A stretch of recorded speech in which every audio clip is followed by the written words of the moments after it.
বাসায় খুব সহজে এমন সুন্দর এবং সুস্বাদু বাটার তৈরি করতে পারবেন। সম্পূর্ণ ভিডিওটা দেখুন এবং লাইক কমেন্ট শেয়ার করে জানিয়ে দেন কেমন লাগলো ভিডিওটি। আসসালামু আলাইকুম।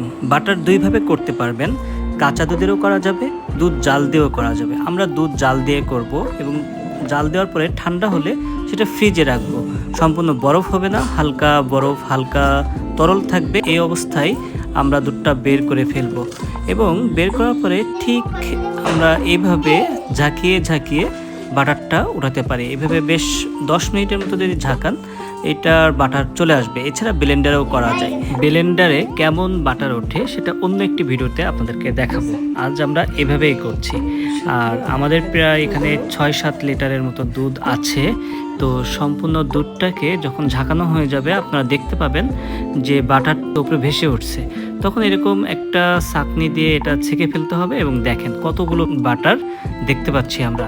আর এভাবে আস্তে আস্তে ঢেলে তরল দুধগুলো নিচে পড়ে যাবে এবং বাটার এখানে জমতে থাকবে। আর একটা পাত্রে আপনি বরফ নেবেন এবং পানি নেবেন, এটা দিয়ে এইভাবেই উঠাতে হবে। বরফ পানিতে বাটারগুলো আরও বেশি দৃশ্যমান হবে এবং একটু শক্ত ভাব চলে আসবে আর তরল দুধগুলো নিচে পড়ে যাবে। আর এইভাবে কিন্তু খুব সুন্দর করে খুব সহজে বাসায় আপনারা বাটার তৈরি করতে পারবেন। এটা কয়েকবার করবেন। আরও যা পানি থাকে সেগুলো চেপে চেপে এগুলোকে একদম পানি শূন্য করে ফেলতে হবে এবং আপনি বাটার খুব সুন্দর দেখতে পাচ্ছেন যে কতগুলো বাটার উঠে আসলো এবং খুব সহজে। এটা কিন্তু খুব বেশি একটা সময়ও দরকার না, আবার খুব বেশি পরিশ্রমও না।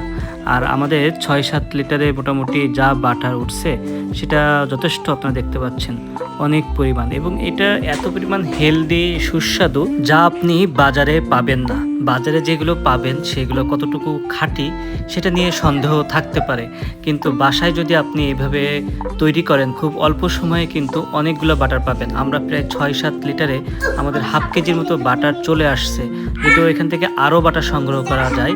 ভিডিওতে যেভাবে দেখানো হলো ঠিক একই পদ্ধতিতে এই দুধগুলো দিয়ে আপনি আরও কয়েকবার বাটার উঠাতে পারবেন।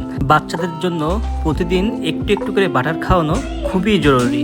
আর জানেন তো শীতকালে গরুর দুধে বেশি ক্রিম থাকে, বাটার এজন্য বেশি পাওয়া যায়।